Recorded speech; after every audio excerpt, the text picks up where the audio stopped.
کوئی یہ دعویٰ نہیں کر سکتا کہ یہ ناکام ہوگی، اور کوئی 100% یقین کے ساتھ یہ بھی نہیں کہہ سکتا کہ یہ کامیاب ہوگی۔ لیکن اس کا پس منظر ضرور ذہن میں رکھیے۔ ایک تو یہ کہ عوامی سطح پہ اس حکومت کے خلاف جتنا وسیع پیمانے پہ عدم اعتماد ہوا ہے، کم از کم میری یادداشت میں جو ایوب خان کے عہد سے تو بہت تازہ ہے، جی میں نے ایسی کوئی حکومت نہیں دیکھی، نہ فوجی حکومت نہ سویلین حکومت، جس کے بارے میں اتنا وسیع تر عدم اعتماد ہو۔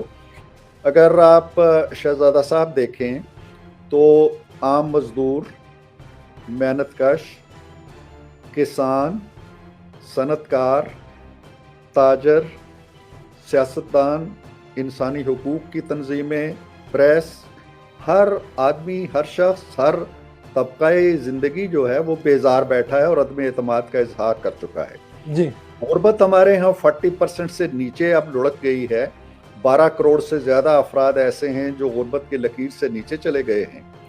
ان حالات کے اندر جب کسی حکومت کے خلاف عوامی عدم اعتماد اتنا وسیع ہو جائے تو پھر میرا خیال ہے کہ یہ جو کانسٹیٹیوشن کے مطابق ایک موو ہے وہ ہونی چاہیے، اور جو کانسٹیٹوئنسی کی پالیٹکس ہے اس کے اندر لوگ پھر اپنے آنے والے مستقبل کو بھی دیکھتے ہیں۔ یہ وہ حکومت نہیں ہے جو اپنی عددی اکثریت پہ کھڑی ہو۔ آپ کو معلوم ہے کہ یہ بے ساکھیوں پہ کھڑی ہے۔ کچھ اتحادی ہیں ان کے ساتھ، اور کچھ اتحادی جو ہیں وہ بھی کھلے عام کہتے ہیں کہ ہم کیوں ان کے ساتھ ہیں۔